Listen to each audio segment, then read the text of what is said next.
আপনাদের সামনে হাজির হলাম। আপনারা জানেন যে গতকালকে সচিবালয়ে আগুন লেগেছে রাত্র ২টা বাজে, প্রায় ২টার দিকে 1:52 আগুন লাগে সচিবালয়। সেই সচিবালয় পুরো ছাইকাই হয়ে গেছে।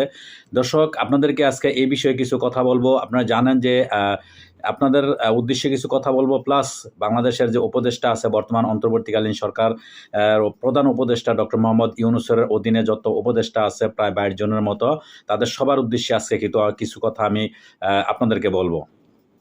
তো তার আগে বলে রাখি যে এটা যদি আপনারা সন্দেহ না করেন যে এটা পরিকল্পিত না হইতেও পারে, না হইতে পারে, যেহেতু উপদেষ্টা আসিফ মাহমুদ তার একটা ফেসবুক ভেরিফাই পেজে সে একটা পোস্ট করছে যে এখানে যেই হোক না কেন তাদেরকে অবশ্যই কোনো ক্ষমা করা হবে না, তাদেরকে আইনের আওতায় আনা হবে এবং সর্বোচ্চ শাস্তি তাদেরকে দেওয়া হবে, কাউকে ছাড় দেওয়া হবে না এই অগ্নিকাণ্ডের সাথে যারা জড়িত। তা আপনারা জানেন এই ধরনের একটা সচিবালয়, এটা হচ্ছে একটা বাংলাদেশের একটা প্রাণকেন্দ্র। আমাদের অর্থনৈতিক বলেন বা যত কিছু আছে, সব যত কর্মক্ষেত্র আছে সব জায়গার সব বা সারা বাংলাদেশের একটা কর্মক্ষেত্রের একটা মেইন সেন্টার হচ্ছে আমাদের এই সচিবালয়। সেই সচিবালয়ে আগুন লাগিয়ে দিছে এবং আপনারা দেখেন একবারে পরিকল্পিতভাবে, যেটা সবসময় ভারতের মিডিয়া, ভারতের আপনারা জানেন শুভেন্দু অধিকারী বলে আসছে যে নাবালক ছেলেরা উপদেষ্টা হয়েছে, এগুলা বিশেষ করে আসিফ মাহমুদ এবং নাহিদকে উদ্দেশ্য করে, উপদেষ্টা নাহিদকে উদ্দেশ্য করে এই ধরনের কথাবার্তা তারা সবসময় বলে আসছে। তো এগুলা ভারত আপনারা জানেন যে এটা প্রথম থেকে 5 আগস্টের পর থেকেই বিভিন্ন রকমের ষড়যন্ত্র, কিভাবে বাংলাদেশকে ক্ষতিগ্রস্ত করবে, কিভাবে বাংলাদেশকে ধ্বংস করবে, সেই পরিকল্পনা তাদের অব্যাহত আছে। কিন্তু আমাদের এই উপদেষ্টাদের কবে আর ঘুম ভাঙবে? আমাদের উপদেষ্টার কারণে আজকে এই অবস্থা।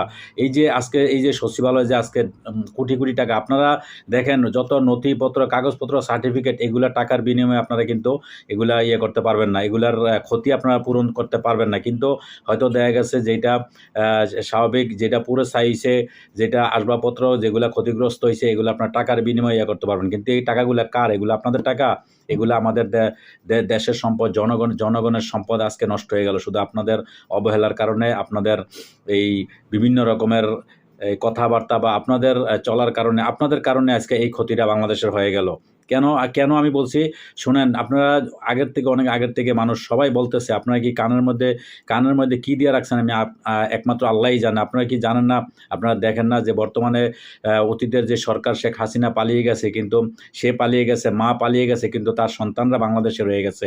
সন্তানরা কিন্তু বিভিন্নভাবে বিভিন্ন রূপে সবসময় তারা আসতেছে, বিভিন্ন রকমের কৌশল তারা চেষ্টা করতেছে, তাদের যত রকমের সন্ত্রাসী কায়দা, যত রকমের তাদের চেষ্টা কিন্তু তারা অব্যাহত রাখছে। তারা কোনোভাবেই চেষ্টা করে যতগুলো চেষ্টা করতেছে সবই ব্যর্থ হইতেছে। কিন্তু একসময় দেখা গেছে এমন একটা অবস্থা হইব তারা সার্থক হয়ে যাব। কিন্তু আপনারা এখনও শক্ত হাতে, কঠিন হাতে আপনারা কোনো কিছু দমন করতেছেন না। কিন্তু এইটা আপনাদের জন্য একটা ভয়ানক, প্লাস আপনারা নিজেরাও মরবেন, আপনার দেশের মানুষকেও মারবেন, এইরকম একটা অবস্থা আপনারা আছেন। তো এখনও আপনাদেরকে দৃষ্টি আকর্ষণ করছি, এখনও আপনাদের সময় আছে। যা ক্ষতি আপনারা করছেন আর সামনে আর ক্ষতি করেন। আপনারা এখনও ভালো সময় আছে। আপনারা শক্ত হাতে যারা এগুলা করতেছে, এগুলা কঠিনভাবে আপনার বিচারের আওতায় আনেন। এবং এই পর্যন্ত দীর্ঘ 4.5 মাস হয়েছে, এখন পর্যন্ত আপনারা একটা লোকের বিচারও করতে পারেন নাই। আপনারা কেবল ওই আইন দেখাইতেছেন, আদালতে এই করতেছে, সেই করতেছে, গ্রেপ্তার, এইটা সেইটা। আপনারা কাউকে কিন্তু এখন পর্যন্ত আপনারা একটা বিচারও করতে পারেন নাই। এই জন্য আপনাদেরকে বারবার বলা হইতেছে, ভারত থেকে বলা হইতেছে আপনারা দুর্বল সরকার, আপনারা অবৈধ সরকার। কিন্তু বাংলাদেশের সমস্ত জনগণ, ছাত্র জনতা এবং যত রাজনৈতিক দল আছে সবাই কিন্তু বলতেছে এই সরকারটা আমাদের সরকার। আর সবার কিন্তু যথেষ্ট আপনাদের প্রতি এখনও সমর্থন আছে, এখনও আপনাদের প্রতি আস্থা আছে। কিন্তু ইচ্ছা করলে আপনারা অবশ্যই এগুলা ঠিক করতে পারবেন। কিন্তু আপনারা আর দেশের ক্ষতি করেন না, আর দেশের 12টা বাজায়েন না। যা করছেন তো আপনারা করতেছেন।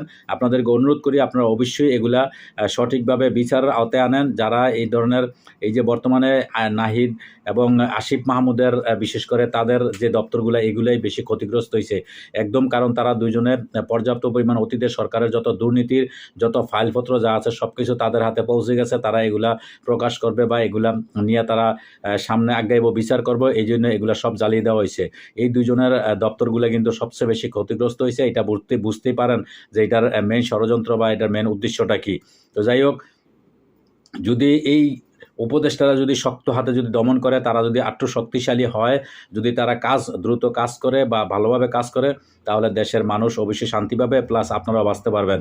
নতুবা আপনাদের কারণে আপনারা নিজেরাও মরবেন, দেশের সমস্ত 18 কোটি মানুষকেও আপনারা মারবেন, কারণ কেউ বাঁচতে পারবো না।